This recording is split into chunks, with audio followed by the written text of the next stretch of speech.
your men can have love for the truckie. Beautiful minds, but we love getting ugly. Risk takers with a clover, man, we love getting lucky. You run, we chase fire, I love when it ducks me.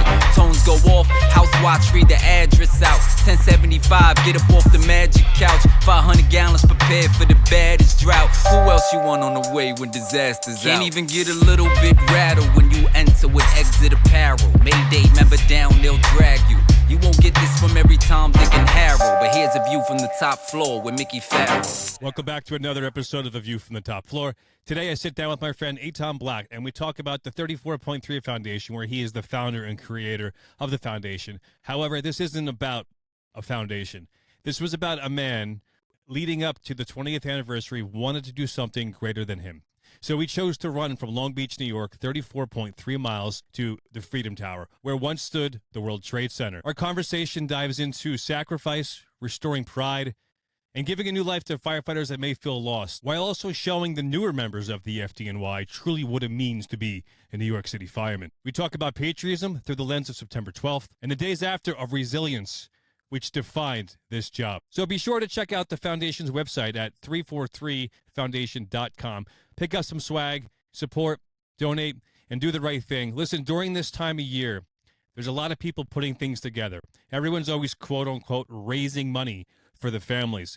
Do yourself some research, and I promise you that the 34.3 Foundation is doing the right thing, and the money is going directly back to the brothers and sisters struggling in the FDNY. So, without any further ado, Etan Blatt, 34.3 Foundation, the run from Long Beach to New York City, as well as the fun run coming this Saturday in Long Beach. Stick around, check it out, because this is a good episode. I tried to want to make that bar like my spot to do this. Yeah. It was just too much going on, you know? This could be it. Talk to Gene. Right. So how's the training going for this? Training is the same as per usual. I just try to do 50 miles a week. So I'm not like I'm not a big regimented guy where like guys will train like with an app or a coach, especially for the marathon. I just make sure I get the volume in. Yeah. You know, I'm running all year. I try to do 2,000 miles a year, 50 miles a week.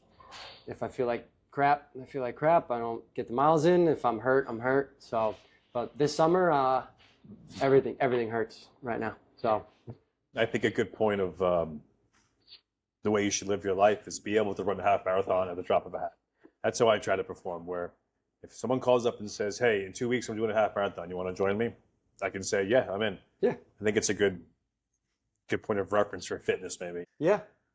I mean, it's not an easy task, but for guys that run, I mean. Yeah, I'm saying for guys that are into running, yeah. You know, like, so I never really trained for a run, but it's constant living of just, that's part of your culture, I guess, right? Part of your life. Yeah. Yeah.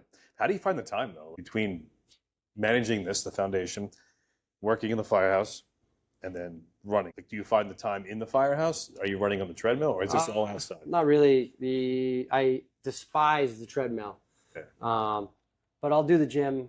If I'm up and down, I gotta get it in, just to break up the up and down, whether it's in the afternoon or after committee work. If the truck's not in meals or anything, I'll do like 4 miles max, maybe 5 on the treadmill. Big House has a great gym, but I try to like use the firehouse gym as an opportunity to lift, because I'm always running. Yeah. So lifting at the firehouse is where I get, it's where I get most of my lifting done. As far as like managing work and staying in shape, it can be difficult, but the good thing about running is you just need a pair of shoes and a solid state of mind. So usually after up and downs, it's always harder. Yeah. Some guys love up and downs. I'm not really a huge fan of up and downs, because if I'm off during the day, I can get my run in, get some work done, get emails done, have lunch, whatever, and then work my way into the firehouse. Work all night, and if you have a bad night, you go about your next day tour, and it's work. You're at work. All right, I had a shit night. And if you're working with other guys that had a bad night, you're like, we had a bad night. Let's get what we have to get done. Whether it's drill, committee work, drilling, get the meal done, and then if you can find a little time, you find a little time. And then you go home and you're shot, but then you're in your own bed and you're reset and you're good to go the next day. When I worked in Manhattan doing up and downs, I'd take the Long Island Railroad home at 9 in the morning, and it was just like a zombie. I was shot. Yeah. It was different. I was doing, 6,000 runs a year. it's a lot different than working in a house that doesn't go out the door as often. And as far as the foundation, it's hard from August on because there's a lot to do as far as meetings and emails and branding and shooting video content. I also got to remember that I got to be ready to run 34.3 miles. So. Yeah. I find that after an up and down, even if you had a shitty night, that decompression of the firehouse or that run in the morning. Yeah. I'm very fortunate working where I work is that when I get done, I can go right to Central Park. Best, yeah. And I get my run there, but when I'm also decompressing and reflecting on that 24 and everything that we experienced, good or bad, just kind of critiquing my performance as an officer, critiquing the fires we had or didn't have. So it's just that decompression.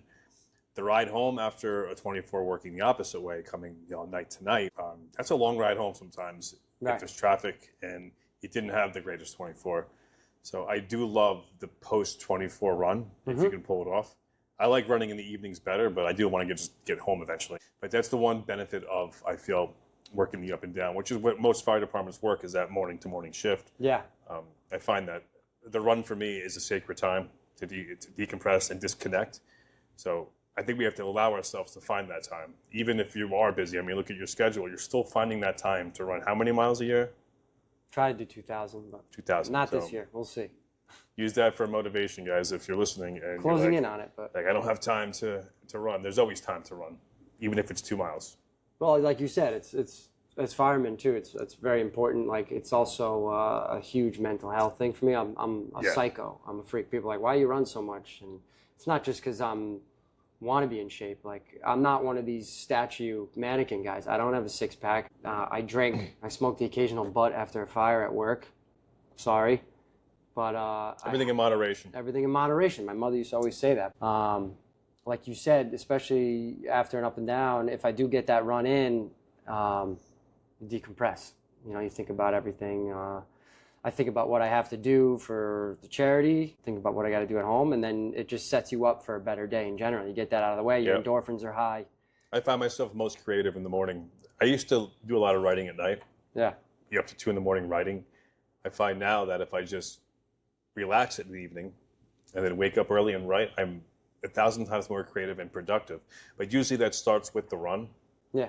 That transforms into the writing after, because in that run I'm brainstorming what am I thinking about, what happened last tour, taking notes on my phone. Sometimes when I run, I very rarely listen to podcasts or music, sometimes depending, but I carry my phone with me so I can jot down ideas. Yeah, and they pop smart. In. But so you were on the podcast last year leading up to September 11th, and the foundation has come so far even in 1 year. What I love about you is that this was never about you. It was never about a foundation. It was just something that you said, I'm going to go for a run on September 11th. Come up with your own tradition, your own understanding, your own reflection. And that's exactly what you did. And in a short time, it's grown so tremendously. What has that growth been like for you? It's been like a roller coaster, a whirlwind, really. Like you said, in 2021, I just did that first run, and I wanted no part of a charity. And I talked to some other charity guys, like in Long Beach, the cops and stuff that have charities. And it was a lot of work. And then they were like, "Yo, you got to set up a 501c3, get a lawyer. You got to get a lawyer, get an accountant, and they're going to set all this stuff up for you." And I was like, "No way. Yeah, I'll just keep running." But really, it was Jesse passing, Jesse Gerhard, ladder 134, going through the line of duty death experience. I think we talked about that last year, how much it touched me, it touched my firehouse, and how much responsibility goes into that, and what's put on the firehouse is emotional strain and trauma that we don't get to deal with right away. But once it was all said and done, I kind of said, I should start that charity you guys have been telling me about, because when we did sit down at that table, when Jesse passed, we were in the kitchen and we said, all right, how are we doing with house tax? How's our commissary doing? Jesse's family needs to be fed all week. Family transport's going to take him back and forth. Guys might have to, help clean their house, whatever. Just, we needed funds. Like we touched upon last year, the union has their line of duty death fund. That's all I kept hearing. Me and a couple guys with some time on that were put in charge of all that stuff kept hearing, line of duty death fund's going to reimburse us. Line of duty death fund's got this. Line of duty death funds have that. And you have to learn. I didn't know about any of this stuff. And I also didn't know about the other houses on our job that take care of each other, right? So guys started knocking on the door saying, oh, is anyone from the truck here? If I was there, they'd say, Blatt to the watch. And there would be a guy from 135 who lost Tully, you know, and he'd hand me a check or hand me a cash. And I was like, what is this? I had no idea what he was talking about. And he had to explain, listen, every house that has lost a guy, and some that haven't lost guys if they just want to step up, but it's the houses that have gone through it. It's like a brotherhood within the brotherhood. They are going to be there with cash because they know the financial toll and strain on the house right away. You know, we're not paying off the family's mortgage. There's other charities and big time charities and stuff that do that, obviously, but there's responsibilities to take care of the firehouse and the family, which is big. So that's where I kind of put this thing into play. Like, all right, even if I just make a few grand a year, at least I can, God forbid, donate it to the next firehouse. And since we've grown, we kind of like, we started out as that line of duty death fund, right? That's all I kept hearing. And it was Bruce Gerhard, Jesse's father, who told me as we started growing, you know who needs your help more is the guys that die off duty, the guys that are going through crises off duty, you know, members that lose a child, which is actually happening as we speak. So we're involved in that. Just want to be there for other houses. Line of duty, it's horrible and it's a lot of strain, but the family eventually is going to be taken care of financially. So as we've grown, we've learned, you know, how else can we help? And I worked really close with Jesse's brother, Casey, with the Jesse Gerhard Memorial Foundation. Anything that happens on our job, you know, last year we lost like 5 guys. It was like Vega and Bradley and Khan. And I kind of just talk to Casey. I fill him in because I'm on the job and I can call house watches and talk to the senior guy at this company, whatever, and see what they need. So I work closely with him and fill him in, and we kind of get together and write checks or, you know. So this year to date, how many people have you helped from the job? Roughly. Yeah, off the top of my head, I'd say 10 or 15 between the houses last year. More recently, the firefighter that passed on the FDR with his motorcycle from Ladder 41. I called them. They were super gracious. I talked to the senior guy. He put me in touch with the commissary, and I just explained to him, like, I have help for you guys. I have a check. Whatever you guys need. And he was like, we're good. Like, we're squared away. You know, everyone pays their house tax. Like, it's okay. It's okay. And I just kind of told him, I say, hey, listen, man, like, it's off duty. You're going to want to have a coalition after, right? That costs money. You got to rent the bar, or open bar, or whatever. That's what we do as firemen. You celebrate the life. You're going to have a plaque dedication in a year. You're going to have a coalition after that plaque dedication. You might need to start a charity in the guy's name. That costs money. Lawyers, attorneys. You might want to get a T-shirt made. You got to get an artist. All that stuff costs money. So I don't know what you're going to use the money for, but I know that whatever I give you could help. Yeah. So I don't care if you're going to say no. I'm going to write you a check. And I'm not, you know, at the point where, like, I'm, like I said, like paying off the car payments and paying off mortgages. You know, maybe one day. Actually, I don't even know. Like, that's a lot of work. That's scary. Yeah. But as far as you're taking care of the details that are overlooked under a horrible circumstance, you forget the basic details of, like, the long term. You're looking very short term. You're thinking long term, which is very important because it's like everything else. You have the wake, the funeral, and this is not even the fire service. This is life. Wake, funeral, correlation, or the repast, whatever that celebration of life is after. And then everyone goes home, and then you realize, oh my God, I have this, and this to deal with. I have the insurance. I have all this grief I'm dealing with. How do I handle it? That's where you guys step in and really take it to the next level. It's important we have that. It's just like you said, you said you don't even know, 10, 12 guys this year alone. It's 10, 12 guys that the majority of the job have no idea what's going on. Right. So it's like you said, a brotherhood within a brotherhood. That's the biggest thing I learned. And that's where the whole thing got started. It was just that financial help. I was blown away. Like I said, and it was 130, ladder 135. And he kind of like put his hand on my shoulder and he said, oh, I'm sorry, dude, am I the first one? And I said, first one what? What are you talking about, man? Like, Jesse just died. The house is freaking out. Some guys are at the morgue. We had to transfer his body for organ donations. So there's a lot going on. And he just kind of told me, like, oh, I'm the first guy. And I just said, I don't know what you're talking about. He said, listen, there's going to be many more guys knocking on your door with envelopes like this. This is how it works. And I said, okay. Yeah. We often hear that the job's dead. The job isn't what it was. I think we're in the best place ever with the fire service, especially with our job. there's work to be done. And we're letting standards fall across the board, right? And it's very obvious sometimes when we're going to fires that standards are lowering. How some firehouses are running their fire standards are lowered. When we lose that fear in a firehouse, we lose standards. A lot of firehouses are losing that fear. I really believe that the first 5 years of your career, you should have a little bit of a pit in your stomach when you walk in that front door, because there's a standard you have to meet. And within 5 years, you should be at that point of hitting the standard, but many are not. We've lost that.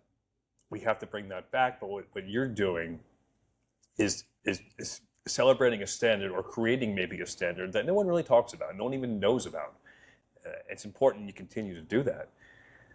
This job, and I always say this, right? People say the job's dead. I think that if you take care of it, you truly love it, nourish it like you're doing, this job takes care of you and your family tenfold for generations to come. And it's the best part is you never have to say thank you. You didn't have to say thank you to the guys from 135, and you shook his hand, thanks, brother. But like, you say thank you by doing the next best thing for the next brother, and that's how we always repay this job back. Yeah, it's important. I think ultimately it comes back to the whole company pride thing too, which my whole career I've been in houses where company pride was a big thing, and the big house is no different. If anything, we're a way more proud house, especially since everything we went through. It wasn't just Jesse. We had J Mac, and we had John Eldridge from 9/11 cancer, and multiple other guys since from 9/11 cancer, which, you know, we say 343 and counting, and it's true, right? I mean, you're in the firehouse for a day tour or a night tour, tones go off, 2 o'clock, 8 o'clock, safety message, or the next guy that passes from 9/11 cancer. It's every day. Those tones are going off in the house, and it's almost like not that you get numb to it, but you're like, oh, and then you wait and you listen. Where was this guy from? And it's crazy. Do you know him? Do you know him? Do you know him? Yeah. And it comes out like, fuck. But as far as like you said, taking care of each other, and that's ultimately what 34.3 is all about. Like, I'm not trying to be this like millionaire, humongous organization. Like, I'm still a fireman. We're like basically a fraternal organization. We have guys on the job that run with us that want to do their part, right? So it's like, not only do we have the 9/11 part, but the financial part, which is what we're talking about now, is the whole other part of 34.3. It's the part that's the more difficult part. Is like, people think 34.3 miles is difficult. For me personally, it's a hard task, but the financial part and building this foundation is where all the work really is. That's the hard part. And simply calling these firehouses, who am I? I'm some schmuck from ladder 134. I run 34.3 miles. Great story. So I feel weird calling these houses sometimes. You know, hey, I'm Blatt, ladder 134. I have this 34.3 foundation, and I'm just really sorry to hear about your loss. And if there's anything we can do, just let me know. Talk to the commissary. You know, there's a whole step-by-step process. But the first process is getting in touch with that house. And for me, that's always the hardest part. It's like, who the hell am I? Especially if it's a recent death. You know, like, I kind of let a few days go by. I don't want to call right away. But you know, what we're doing, and our mission statement is to take care of guys in our job. So I have to do my due diligence. I have to call the firehouse. I have to try to reach out. And if they want my help, they're going to get it. I think you're selling yourself short. I think it's important, the fact that you're a fireman calling another fireman on the watch. You're not an officer. You're not a union delegate. You're not this offline firefighter or offline officer. You're a guy that's going to fires every day. You're working 24s. You're the hostage on Friday, right? Like, you're just a normal guy. And when you call and say, hey, I work here, I want to do this for you, like, it's very intimate and it's very understanding. So I think you're selling yourself short a little bit, is that when you do call, I think you should emphasize the fact, hey, man, I'm just like you, brother. I went through this. I probably know what you're feeling right now.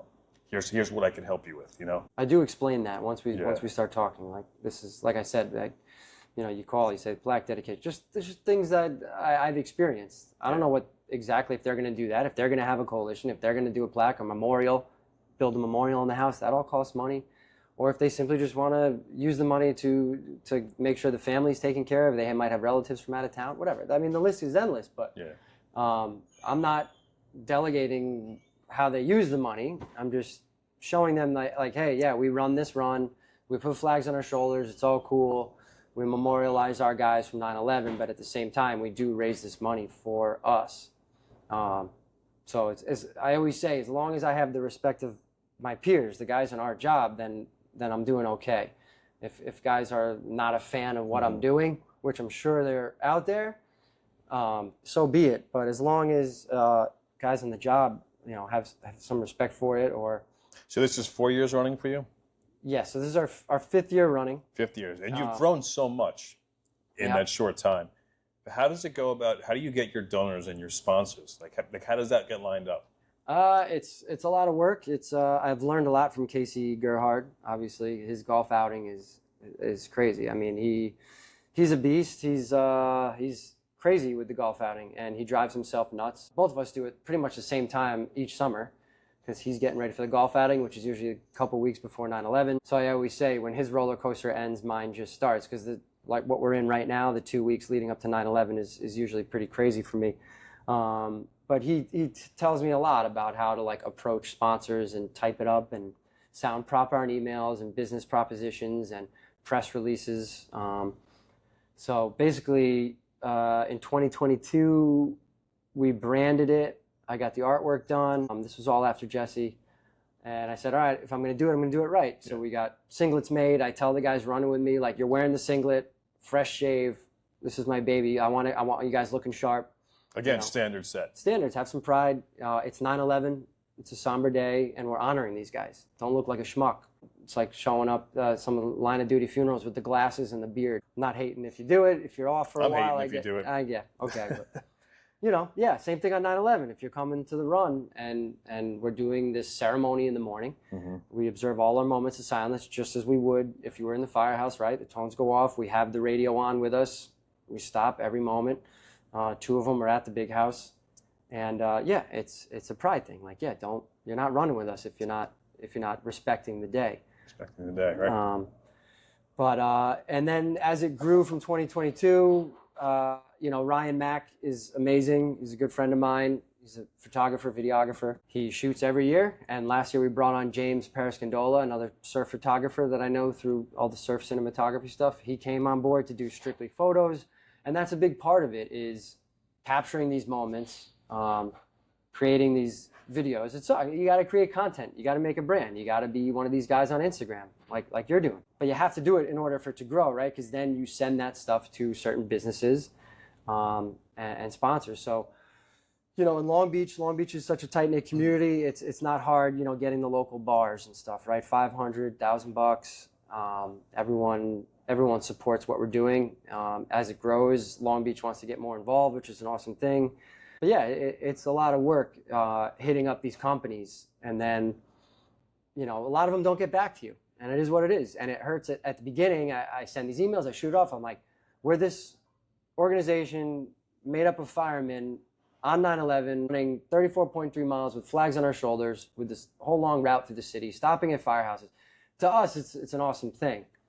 But like some of these running companies you try to reach out to, and we're not some influencer that has 100,000 followers and is posting every day their runs and showing their products and stuff like that. So I have to respect, like, when they don't get back to me, like, all right, they don't get it like we get it. Again, like, this job is so much bigger than us as individuals. And when you get to the corporate side of the world, that's not even their vocabulary. They can't comprehend that. So there is that disconnect.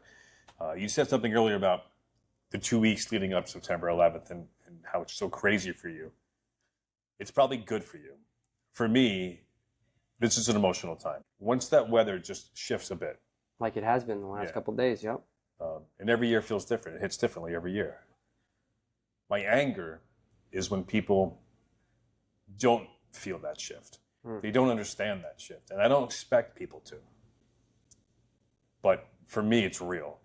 So people celebrate. They come to the city to celebrate September 11th. And this, I think we talked about this last time, Andy, but like, it's almost a celebration feel when people do come, and the tourism does like boom during that time in Lower Manhattan. And it's good they come to pay their respects, but they have to realize that our job in this city as New Yorkers, we live it every day. It's not one day for us on the calendar. It's a life. It's a lifestyle. We're coming to work, like you said. Tones go off and you're waiting to hear who died next. So it's very real that it is every day. Reflecting on the run, when I think it was your first run, you went into the city and you said you felt very forgotten. Like nobody even understood what you were there. They, in fact, annoyed you were there. Yeah. Let's talk about that a little bit and how that's grown and how have you seen a difference? Because now you're bringing a light. Your running cadre has grown. It's more of a powerful move coming in, and force, if you will, because you have people ahead of you, the bike gang that comes in, right? Like you have a whole force of coming up into Manhattan. Have you felt a shift with that or no? Absolutely. It's the last few years have been pretty crazy as far as growth with our crew. 2021, I was alone. You know, I was one guy with the flag, and you know, our FDNY marathon jersey. Shout out to Chief Dennis Sweeney, sets up the running club, does an amazing amount of work. Dennis is an amazing runner as well. I think I beat him the last 5K in Rock. Yeah, all right. That was last year. No, he beat me the turkey trot. He beat me in the turkey trot in Broad Channel. But yeah, he does a ton of work too. But yeah, the jersey I had was from our marathon and it had FDNY across it. And it's like, you know, when we put that jersey on for the marathon, it's a sign, you know, of respect. We line up with the cops in the front. The front line of the marathon is ours. The idea years ago was that NYPD and FDY, we lock arms and we protect the pros from the 50,000 runners behind us. Because the pros are right in front of us. So it was always an idea like NYPD and FD lock arms and we're supposed to protect the pros from, because all these guys are jockeying to get in front, right? Like us firemen and cops, a lot of us are legit runners and some of us are still running like closer to 4 hours. There's guys behind us running like 2:30 that have their watches going like, get these cops and firemen out of the way, I want to get out of here. Yeah. So that singlet is like a pride thing. So I wore that and I had the flag and it was, like I said, going through Rockaway, Long Beach and Rockaway and Flatbush and through the diverse neighborhoods all the way from, you know, Kings Plaza all the way up to the Manhattan Bridge. You know, you're going through Spanish and West Indian and everyone. It was a Saturday, so it was a weekend. It was a lot different. It was right after the West Indian Day Parade, or maybe it was the day before the West Indian Day, so everyone was preparing, but it was gridlock. Like no one was driving anywhere because it was so crazy on Flatbush. And I was alone with Ryan, with my camera. So I was just kind of like bobbing and weaving through traffic with my flag and people were honking their horns and never forget, you know, with all different accents. And it felt awesome. It was cool. You get goosebumps you saying that, yeah. Yeah, it was really cool to see. And then I get into the city and, you know, I've told this story a bunch. It's, you know, where I started my career as a fireman and, you know, from 14 and 3 truck and learning all the names and hearing stories of those guys. And I was excited to bring Ryan to these firehouses. And him being like a buff on his own, he has Jersey Shore fire response. Like he's into all this stuff. You know, he'd never been there on 9/11 itself. I mean, he's been in the city, obviously, tons of times. Yeah. But 9/11 is a different day, like you were saying. And I don't know, it was just right after COVID and the city just felt weird and I felt like I was imposing on people. And I mean, you go through Union Square, Washington Square, like, yeah, those crowds, you know the crowds in those parks sometimes, yeah, they're not all about the fire department and police department and stuff. So I got some weird comments and, you know, screaming at me, like, watch that flag, whatever. I forget how it all went down, but there was people yelling at me and I just kind of cut through the park.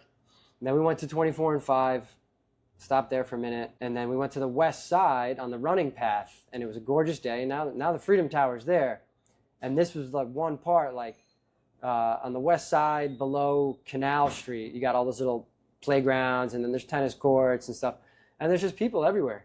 They're at the foot of what occurred 20 years before that, with like just zero recollection. Like I'm like, do you know where you're standing? And people were just kind of like, oh, whoa, watch it. Or I heard like children like, Mommy, what's that? It's like, oh, I don't even know. Some fireman, like, you know, it sounds silly to me to say now. Like, who am I? Like, I expect people to know what the hell I'm doing? No. But it just hit me hard that people didn't really know what was going on. And these are people that probably moved here years ago, weren't here on 9/11. But then you transition. I go down to the Battery, I come back up, and now I'm at the memorial. And that's, you know, that's where our people are. You know, I got handshakes and stuff, and the 9/11 memorial guy I actually saw, he came up, shook my hand, he gave me a wristband and stuff, and it felt good once I got there. But that whole trek through Lower Manhattan, that just brought me down a little bit. I'm sure that's emotional. I get emotional when even my son scheduled soccer practice on that day. Yeah. And like, don't they, like actually last year was back to school night. And I went in like pretty annoyed. I had to leave what I was doing, which is fine. My children are number one, I'll go do that.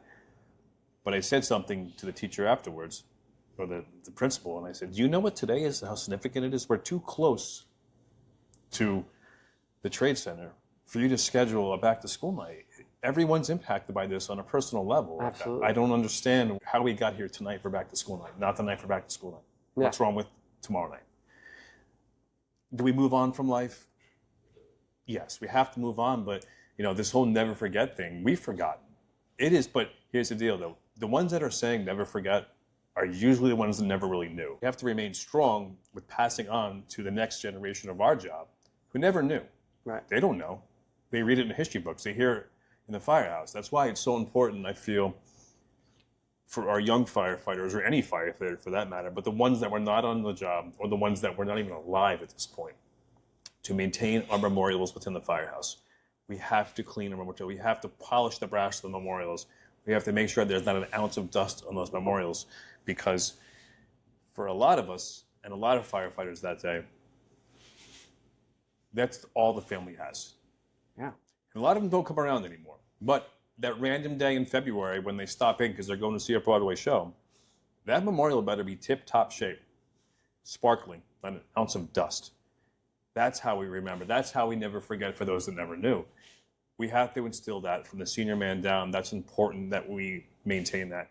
And that's what you're doing, and that's why I love what you're doing so much, because it's so organic. It was never about a foundation. It was about you celebrating that day in your own way, where you actually went to your senior guy and asked for permission. Absolutely. Yeah, it's 9/11, the big house, they do their thing in Point Lookout. There's a whole memorial there. They do a good job there. But I came from Manhattan. We would go to 3 trucks mass every year. If you were working, you were at the mass. And if you weren't working, we would meet at the firehouse. We'd go up to Riverside Drive, where the rest of the job is. You go to Riverside Drive, they read the names. So that's where I started my career. The first 5-6 years of my career, that's what I did. So when I decided to do this run, I had more time on the job now, and I could ask. So I asked the senior guy in 134, Mike Wormerston. Obviously, he said, beautiful thing, do your thing. And I even reached out to some of the guys in Manhattan. I go, do you think this is like overstepping? Do you think this is not right? And they're like, no, I think that's a beautiful thing. I think that's more, you're doing more that day than most guys are, especially some of the younger guys, like you were saying. Like, you got to remember, if you weren't born on 9/11 and you're on this job now, like, pay attention. Talk to some of those senior guys that were there. Listen to their stories, or just reach out to them, especially if they retired at this point. You worked with a guy for 5 years, he retired, you knew he was down there. Reach out to him on 9/11 if he's not coming around anymore, because he might be alone. He might not have a home anymore, and he needs to talk to somebody more than ever. And we've had guys that ride their bikes with us that have been retired, that were on the pile, and they thank me personally. And that's the biggest praise I could get, or sign of respect, whatever you want to call it, or attaboy for what I'm doing, is that the guys that were down there who retired or got promoted, became a chief, whatever, they don't have that home anymore. They don't have that home base, or their house isn't keeping the tradition that they used to, whatever, that they would kind of do the mass in the morning and then lope around, whether they drank or just were anxious. Whatever they did, now they have something to do they tell me, quote unquote, beautiful and meaningful, and they come with us. And to me, that means more than anything, because at least for them, we're doing the right thing. That alone, forget about the fundraising, Yeah. forget about the money, forget about trying to help houses. Yeah, we're going to do that. I want to do that. That's just the side part. Yeah. That's just how this thing evolved. That's how this thing developed. Again, going back to you just run one day, and you wanted to celebrate the lives of the brothers that lost. Because I'm capable of it. Yes. Because I can do the mileage. And I said, okay, if I could do this, let's do it. Put a flag on my shoulder. I think that you give a rebirth for so many. For, like you said, the ones that were kind of lost. And they were tired of going to the mass, and they didn't feel at home at their old firehouse anymore, because, as we know, traditions change, firehouses changed. Again, it's 20 plus years later. Right. Our job is some to of the keep guys it they work with, tradition. they're in Carolina, they're in Yes. Florida. And our tradition is very steep in our job. That's a day that I still think is honored the proper way. I don't think we've really skewed that much, but guys are over it, right? 20 years for a lot was the year of saying, I'm done with this. I'm not coming back anymore. 20 years is the mark. I'm never coming back. And I heard that from multiple guys that I saw at the mass that morning. I said, I'll see you next year, brother, because you see him once a year. They said, no, you won't. Done. This was the last year for me. I have to move on. And I got that from probably 4 or 5 guys that I was taken back by. I was like, wow. Like, that's an interesting thought. For you, They don't feel at home anymore. they don't. And for you, you gave a rebirth to understanding that we can do something even more powerful, even more bigger than us. Still do the right thing and still have a place to come and call it home. Make this my firehouse. You know, it's a tremendous thing that you're doing. And I think you're selling yourself short when you keep saying, well, who am I? You know, you're the guy that is making that next generation understand the importance of this day. And you're also the guy that's bridging the gap for the senior guys that have moved on, coming together and sharing the beautifulness of the brotherhood, but also remembering the ones we lost. That's one of my favorite parts of the day, as sad as that sounds to say, as weird as that sounds to say. Not favorite part of the day, but when we get to the memorials, obviously everyone's exhausted and everyone kind of decompresses. Some guys go their separate ways, look for certain names, look for certain companies. I go to my wife. She rides her bike with us now the last few years. Obviously, I've hugged my wife, break down a little bit.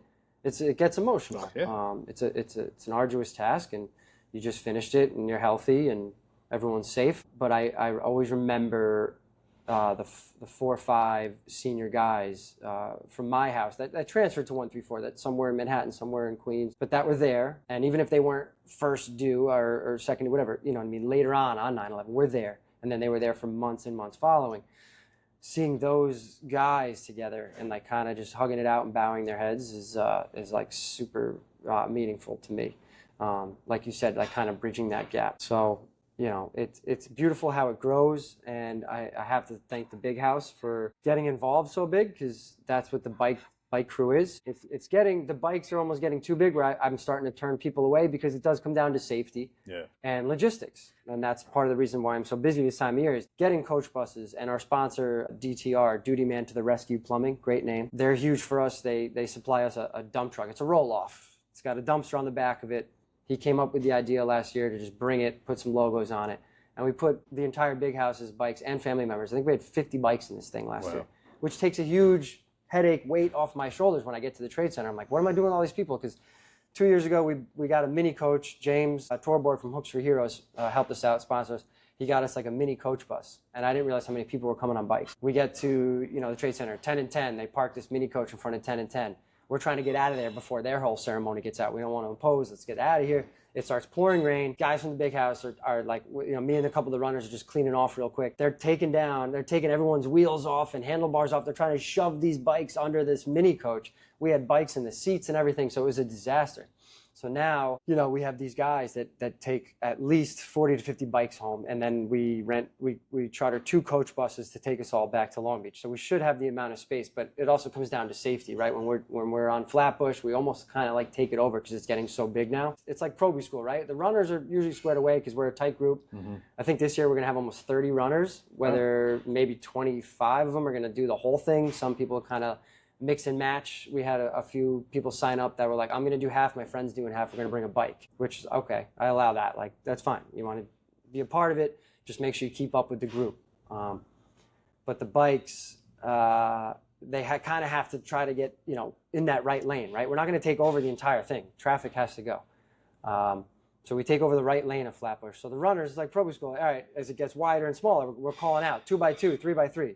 It's me, Kelly Coyle, Greg Cavazangian and Chris Gerzon or Sean Smaldone, a bunch of guys on the job up front. So we kind of call it out. All right, 2x2. Kelly does an amazing job. He was awesome last year. I have so much stuff on my mind, like I have to take care of throughout the day and keeping track, where Kelly kind of takes like the captain leadership role of the runners. And he'll yell out, 3x3, hold up over here. But the bikers, they're on the sides of us. I don't want the bikes to get too big, and I also don't want this thing that I'm building and cherish to become a bike crawl. I don't want to offend anybody, but standard. We're busting our ass training and running 34.3 miles, and it's awesome if you want to get on a bike from the Big House. The Big House is our support crew. That's what we do as a firehouse on 9/11 now. So they're always going to be with us. But if you're a friend of a friend and heard about it and I want to ride my bike, it's more work for us, and it's dangerous. We have to keep safety in mind. When we get off the boardwalk and then we go through Flatbush, by the time we pass Kings Plaza, now it's on. Safety is a concern. We have a few department vehicles that watch out for us and help clear the intersection. But you have to realize, if you want to get involved, it's not a bike crawl. There's lots of traffic. You have to keep your head straight. and do your job too. But yeah, it's crazy how much that part of the run has grown. One thing I've always admired, I said this last time we were together, was I've always admired the relationships that Rockaway and Long Beach have. You guys are so tight. And I work with a lot of Long Beach guys in my firehouse. And they're always talking about their night or the block party or this or that. Yeah. It's always I've always admired it. Maybe a little jealous of it. It's very old school. You don't get that much anymore. That tightness that really, those beach towns, everyone knows everyone's business, but also everyone's got your back. You know what I mean? Everyone has your back, and that's very important. So the future of the foundation, looking ahead into this coming year, you did an event in Long Beach. Yeah. So that's growing there. So that community's now embracing you. What's that all about? So 9/11's been on a weekday since year one. Year one is me on my own, right? 34.3 Foundation didn't exist until a few months after 9/11. So since then we've been on a weekday, and as it's grown, Long Beach is amazing. They want to be involved. Long Beach lost a bunch of guys. Yeah. It's a big firefighter NYPD community. Same with Rockaway. People wanted to turn out, and a lot of people do. We've been on a Tuesday, a Wednesday. This year is a Thursday. It's amazing how many people actually do turn out. The high school comes down now. They make it a field trip, so they bring the band. No way. Yeah, the band. The principal sends the band down. They do taps for us, national anthem. So, because 9/11's tough. Like, ceremonial is helping us out this year with the new run. But 9/11, I don't even ask ceremonial. They have their hands full. And they do a tremendous job. Joe LaPointe is unbelievable. The best. He's the absolute best. He's unbelievable. Shout out to Joe LaPointe. He's a legend. Does amazing work that I don't think anyone else could do. And the amount of it's time amount of work that people don't know that he does. Yes. They just have reaped the benefits of the tradition of our job. Yep. He's the man who's created that tradition, and he's maintaining that tradition. Absolutely. Yep. Not to get off topic, but yes, back to Joe. People see him, the majority of our job, right? Thousands and thousands of guys. When we have a line of duty death funeral, everybody comes out. And that's when everybody sees Joe. Everybody knows, detail, ready to. Like, everyone knows Joe for that. But once you get to know Joe when it's not on like that, when guys die off duty, the 9/11 cancer funerals, he's doing all of that. Yeah. All of that. My old place, we lost a guy in 9/11 cancer. He was the first guy we saw. Absolutely. And I can't say how warm he was, how real he was. And he broke it down, business, but compassion. He was there from the beginning to the very end. Yep. Never left. His guys that work for him or under him, whatever. It's kind of his show. But everyone shows that same amount of respect, integrity, and professionalism through the whole thing. Again, it comes down to standards. We're losing a lot of standards, but we're also maintaining a lot of standards that a lot of people don't realize that those standards are why the FDNY is the FDNY. Because there's guys behind the scenes that are maintaining standards. Yep. You have to be able to rise to it. That's the problem. That's the problem we're having, is finding the individuals to rise to those standards. The standards are there. We have to rise to them. Absolutely. Let's get back to the event. Yeah. So back to the Long Beach event is just a way for the community to be involved this year on a weekend and be able to honor the 343 the way we do in a tangible way. So people have been asking me for years since I started this thing, why don't you do it on a weekend? Because it's not 9/11. I'm doing this on 9/11. That's the whole point. I'm doing the moments of silence. I'm thinking about what occurred that day on our 34.3 mile run. That's the whole point. I'm suffering. My legs hurt. It sucks. And it serves as a reminder of what occurred that day. So it's always going to be on 9/11. 34.3 is always going to be on 9/11. So I said, I don't know what to tell you. 2027, 9/11 is on a Saturday. Who knows? I don't know what's going to happen that year, but it's going to be big. So this year, I decided to work with Elite Feats, which is a company that runs, a ton of races, Jersey, Long Island, whatever. They kind of organize, set up a registration page. So this year, Long Beach has been asking me, why don't you do like a 3.43? We could have our kids come and we could walk it. And I just said, I don't know, we'll see, maybe, I don't know. And it's costly, it's expensive, it's a business expense. And this year we were finally at the point where I said, okay, I'm going to do it. Long Beach has my back. We'll get the sponsors. And so I hired Elite Feats. And this year, Sunday, September 7th, right before 9/11, we're going to have a 3.43 mile memorial run race in Long Beach that you can race, you can run, you can walk, or just be present. I love it. So the whole community's turned out. We're at almost 400 runners already. And from what I understand with the signups is like the week before or even 2 days or the night before is when you get a ton of registration. So we could possibly have 500 runners starting out for this thing for the first year. And we're just going to do a ceremony in the morning at 8 o'clock. I'm hoping ceremonial. I reached out to Joe actually, ceremonial, because I want to do it the right way. I want to bring Long Beach that has our back, but Long Beach that isn't on our job, bring them into our world a little bit, right? Like I do on 9/11 with the moments of silence and the radio dispatch. But ceremonial will help with a color guard and maybe some bagpipes and drums, and bring them into our world a little bit. Do a ceremony for 9/11, and then at 8:30 we're going to take off. So it's a 3.43 mile loop on the boardwalk. Starts on Riverside, goes to New York Ave. We get off the boardwalk, we get on Broadway, we run Broadway back to Monroe Boulevard, and back to Riverside. So it's just a big square, 3.43 miles. Couldn't have worked out any easier with the blocks lining up to that mileage. So I mapped it out a few months ago, hired these guys, and almost like it's meant to be. But this is what I mean. You're giving a rebirth to people that want to do something, but how intimidating is that, right? I'm going to run 34.3 miles in Manhattan. No, you're not. But if we can do something local, still to remember, still to raise some funds, still to do the right thing, to get the children involved. Exactly. The mini flags. Everyone's holding the mini flag. And patriotism. That's what we lost in this country. And I'm not a political guy. September 12th was the best day as an American I've ever witnessed in my life. Patriotism and being American and coming together. It didn't matter if you were black, white, gay, or straight. It did not matter. We were American. That's it. So that's great that you're on the local level, you're doing that. I can really see this taking off for you, where even you're doing pop-up little runs throughout the year all over leading up to this. Because again, the weeks leading up to that day is very tough for people. Yeah. If you could do little mini races all over the tri-state, even possibly just branching out, boom, we'll do one in Jersey, we'll do one in Connecticut, and then it comes together where it's like almost a circuit leading up to it. I don't know, I'm just brainstorming for you, but no, you're absolutely right. We've had people reach out that say hey, we want to run 34.3 virtually with you, or we'll take care of everything. We'll do 3.43, and I just I'm just not there yet. I get nervous. It's a ton of work. But plus, you're very protective of it, though, and that's important. You're very protective of this. Same thing with Casey Gerhardt. It's like we get the help we need, but ultimately we just put everything on ourselves. It's a ton of work, and people ask me for help all the time, but ultimately I just do everything on my own. I think by you being protective of this is keeping it at the pace of success, because a lot of times we take things for granted and we start looking at the future. Oh, I can do this, I can do that. Oh, look at this growth. You have a tempo, and you're maintaining the tempo as you're going, saying, no, that's great, maybe down the road. Right. Let me focus on the details for success in the moment, not so much the future.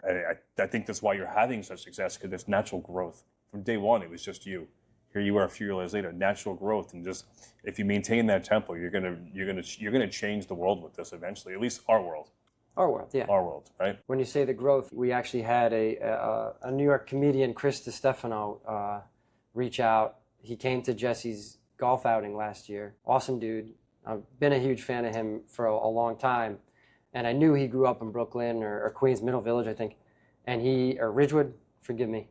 And but he had a lot of friends that became firemen growing up. So he's like kind of not in our world, but local guy. And he has buddies that are firemen. So his friend Pat Finnegan, who's a lieutenant now, they grew up together. And he got him to come to Jesse's golf outing last year and do a shtick. And then we ended up just kind of chatting. He came over to my tent, and then he was with a group of guys. They went over to do a photo op, whatever. I ended up talking to this guy for like 20 minutes. He was cool as hell. Gave him a shirt, took a photo. Next thing I know, he's reaching out to Pat. He's doing Celebrity Jeopardy. He gets called for Celebrity Jeopardy. Pat Finnegan tells me, Chris is going to do 34.3 Foundation. I got to do a charity. He's going to do 34.3 Foundation on Celebrity Jeopardy. What? Kid? Holy shit. All right.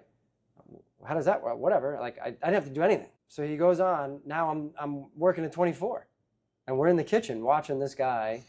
I think it's gonna be like haha, like whatever, like a little shtick, whatever. And I don't know. I don't watch Celebrity Jeopardy that often, but I'm like, yeah, they're gonna go around and gonna talk for 2 minutes, whatever. So now we're literally they call chow, and we're having chow, and we're like, put it on, fucking Blatt's guy's on, whatever. It was prime time. It's not regular Jeopardy, so it was on at like 8 or 8:30. Both TVs are going, and then they get to him. It opens up with the opening round, whatever, and then Ken Jennings comes around. They go to Chris, and they're like, "Oh, who are you playing for?" And boom, he opens it up and he nailed it. Like he beautiful, got everything right. 34.3 Foundation, exactly what we do for our mission. Mike Pashota, my lieutenant, just kind of came up to me after chow and he's like, "That's freaking crazy, dude. You know, you just went out for a run like a couple years ago and like this guy's in Celebrity Jeopardy talking about what you're doing." And I just was like, I guess, yeah, that's pretty crazy. So shout out to Chris. I mean, he's a good guy and he's actually performing on 9/11. So they reached out to us. He felt super weird because he's a New York guy and he supports firemen and he's doing MSG on 9/11. Is he really? Yeah. So he reached out to us and the Gerhards and Dennis Tavetta, the UFA, he's, Finnegan, he's got a bunch of friends. And he felt weird because it's 9/11 and we all know what that day means to us in New York, especially Chris Stefano as a New Yorker. And he's like, I don't know what to do. My age, it lined up. And we told him, I said, everything we do goes on in the morning. Everyone does what they have to do. We memorialize, we do our due diligence, we meet with families, we go to mass. Your show's at night. Get a bunch of firemen, get a bunch of cops in the building and have a laugh. What a better way, right? What a better way. Yeah. From a New Yorker who lived through 9/11. Yeah. He's got a crazy 9/11 story himself. So yeah, I think it's a beautiful thing. And I think a few guys from the run are going up there. I have way too much stuff going on. I want to go up there. We'll see, but I kind of got to get on the bus and go back home. But anyway, but as far as growth, that's a beautiful thing. We honored him as Man of the Year just recently at Jesse's golf outing. So it's great because he rated 30 grand for us. He blew it, but it's 30 grand. He blew it. Yeah, he blew it. Yeah, he killed it the whole round, and then he blew a question about Derek Jeter. I forget the details. How do you blow that one? Yeah, so the kitchen was going crazy for that one, and then Final Jeopardy was a clue about Post-it notes or something. And he blew that one. But I guess if you lose, regardless, you get 30 grand, and they sent us a check, and that's huge for us. So something about September 11th is it's a personal day. And, the firehouse, we have our strict traditions, and you have to be certain places at certain times and certain dates. Memorial Day, it's a given. You're at the monument, you're in the firehouse, there's no question. Light and death funeral. You're at the funeral, you're in the firehouse, there's no question. Yep. It's not optional, it's mandatory. September 11th is mandatory, but I look at it as it's mandatory for you to be okay, for you to reflect, for you to remember. For those that have no connection with it, they weren't even alive, they had a family job, they didn't lost a parent down there, you need to be at that monument or in that firehouse or following the senior guys lead that day. Yeah. For those that are truly affected, it's one day that I always find interesting how everybody does something a little bit different that makes them get through that day. And that's why I think a comedy show is probably pretty good to mix it up. Every year for me, I try to find something a little bit different. I always go to the mass in the morning. I've always been never with my current firehouse because when I was a probie, I was assigned to Midtown. So we lost 5 guys. Mm-hmm. I always go back. That was my day. And the firehouses where I worked past that, they always understood that. But moving forward over the years, I've always found different things. One year I just went hiking with my children, and that's all I wanted to do. One day I went surfing, that's all I wanted to do. So I think it's unique and always fun to hear how people do their day. Mm-hmm. Yeah. And now it's a run. You're giving an opportunity for someone to do something that's probably for them the most challenging thing they'll ever do is make that run, but do it for such a great cause. And then now with the comedy show at night, that's even great. Like, okay, now let's work our ass off and let's do something different tonight. Let's have some laughs. Right. So I just find it interesting, like how everyone does their own thing. When it's to the point when it's that personal, you can be afforded to do that own thing. You know what I mean? Yeah. You know what I'm saying? You have to do what you want to do, whatever makes you feel better that day, like you said. It's a personal day. Yeah, it's personal. So let's talk about the future. Where do you see this going in the next 3 to 5 years? Now, I know I said we were talking about tempo and how you're not looking to the future, but you have to have your mind going somewhere. Right now, since I'm in the depths of organizing everything, the usual stuff is in play already. That's all in motion. You're just looking at September 12th right now. You're looking to get to there, right? Yeah. Well, no, September 12th, I'm in front of the computer literally all day. Yeah. I wake up early. I go to my basement studio, lock myself down there. My wife doesn't bother me. She brings me food every now and then. Because that video that we do, the highlight video that Ryan Mack shoots, it needs to be on the internet by September 12th at dinner time, whenever the good times to post on Instagram, all you younger guys, there's like a certain time you're supposed to post it. So September 12th, I'll be video editing. Going forward, right off the top of my head, I mean, I'd like to get to the point where next year we have PD involved a little more and we have a PD escort. That takes a huge weight off my shoulder. My Jewish anxiety can calm down a little bit as far as like, when I'm running up front, I'm like, I'm doing this a little bit, but I'm looking forward. But I got bikers here, and then what firehouse are we stopping now? I don't want to impose on the firehouse. It's a heavy day for this house, just a ton of stuff going through my mind. So I'd like to be at the point where it's 9/11, PD, ceremony, everyone has everything that they have to do that day. But to be at the point where like, all right, NYPD is going to assign you one car. Just to at least know that we do have official police escort. And I'd like to keep raising money so that we can support firehouses in a bigger way. The donations that I'm making to firehouses and their families aren't the biggest. I mean, it's thousands of dollars, but I want to be able to not have to worry about, okay, how much am I giving them? I still have to run the charity. I still have to keep the merch up. There's business expenses to it also. It's a business that you don't get paid for, that has to make money off of the stuff we're wearing right now to go back to the people that we want to support. So you constantly need that flow of money, which is the worst part to me. Because if I had, I could just run, do my videos, and people would just keep writing us checks. Oh, it's amazing. You guys are doing awesome work. Here's a check. Here's a check. It's not how it works. You got to reach out to people. So I'd like to be at the point where, we can grow this thing where it does get bigger, where I'm not as nervous about how big it is getting, because we are unsanctioned. We're not New York road runners. It's not the marathon. We're just taking over the streets. And I keep having to remind myself that was the whole point. Earlier, we talked about 2021 and how it affected me that no one cared anymore. And that's when the next year, Kelly Coyle and Cav stepped up with me and like, I'm running with you. Let's get more runners. Let's get a couple guys on the bikes in the big house. They'll carry our shit for us. We'll have flags. It'll be bigger. And then people will see us.